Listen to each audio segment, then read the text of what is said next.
So I would like to present this complex case with in a 10 years old boy with pulmonary atresia and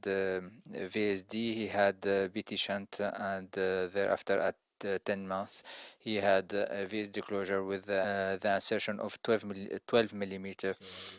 Contegra tube between the right ventricle and the pulmonary arteries. The patient developed severe pulmonary stenosis and regurgitation with very dilated right ventricle and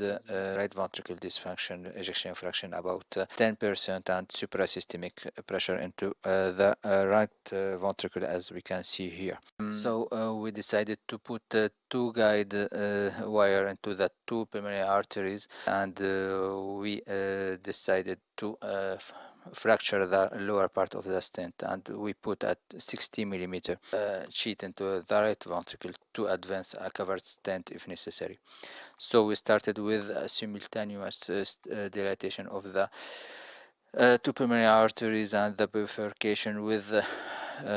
2 millimeter, 8 millimeter armada balloon, but the pressure into the right ventricle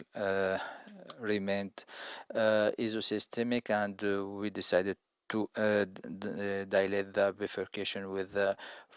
60 millimeter atlas balloon. At this time, the pressure into the right ventricle dropped to about 60% of the aortic pressure. So we decided to put a pulmonary valve, SAPIEN 3 pulmonary valve, into the Contegra tube, and finally we advanced dry seal sheet into the Contegra tube, and finally we inserted a 23 millimeter SAPIEN 3 valve into the Contegra tube without